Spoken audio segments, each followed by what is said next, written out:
about water and urban places. This is Ideanthro.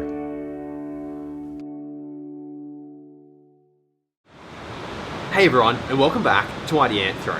Sometimes I come across things that just inspire me to pull out the camera and make an episode right here and now. At the beach, New Year's Eve. This is inspired by a Facebook post that I just saw. Now the post is from a page called Have You Seen the Old Mackay? But I came across this because Amali Wright of Landscapeology and Living Waterways fame shared this post. Thank you, Amali. This was fascinating. Amali shared this post, and what it shows is an old open drain beside a residential street in Mackay, and the shot's taken in like the 60s. You can see it on the screen now. It's not particularly pleasant looking. There's weird metal bars across it.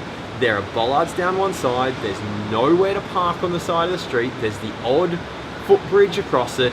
And I saw this and I was like, oh my god, this reminds me of all of our worst attempts at streetscape water sensitive urban design, like for example this lovely coffin here. All our worst attempts at streetscape water sensitive urban design only 50 years earlier. And I was like, fair enough. I was going to make that post on Amali's, make that comment on Amali's post, and I just for some reason decided to go and look at the comments on the original post. And I'm going to put some of them up on the screen now, all names redacted. Actually, I'm going to put every single one of them up that isn't just tagging other people in. I'm going to redact the names, and you can have a look at them right now. Okay, if that wasn't enough time, pause, go back, pause it, have a longer look. Did you pick up a trend? No matter how awful this picture looks, and no matter how much it looks like that coffin of a bioretention system, everyone who posted on that had fond memories and were reminiscing about it. Now, I'm not saying, therefore, that we should build coffin-like bioretention systems in the streetscape. That is not my point here. But it did strike me that maybe sometimes when we do things like that, that are really not good urban design, but then people aren't happy with them, maybe it has as much to do with the fact that they're different from what we expect as they are from the fact that they are outright wrong or irritating or annoying or just not nice. And so maybe we need to be careful that when we do have these examples in this like early implementation of water sensitive urban design, where people push back against it, we put a bioretention system in the streetscape, or we alter the streetscape in some other respect, and people push back and they're like, nah, I'm not keen on this, I'm not keen on this.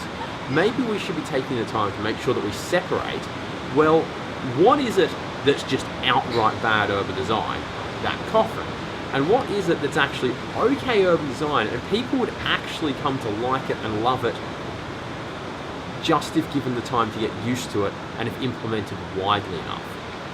What things out there at the moment that have been implemented once or twice here and there and people have been like, yeah, not so sure about that, would in fact, if implemented widely and looked back on from like 2068, because it is nearly the new year, if people looking back at 2068 at some of this stuff would actually have really fond memories and be like, hey, I played in that bioretention system and I played with those plants and that was a lovely Lamander, and what else?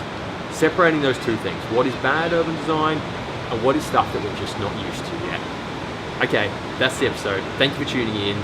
I hope you enjoy your New Year's, although of course by the time this episode comes out it's going to be closer to Australia Day. But that's it. Have a good time. Thank you, Amali, for sharing. Thank you, Mackay. Have You Seen the Old Mackay Facebook page for posting in the first instance, and thank you for everyone who commented. It was fascinating. Sweet. Have a good one. I'll see you later. Before you go, our best episodes come from your questions.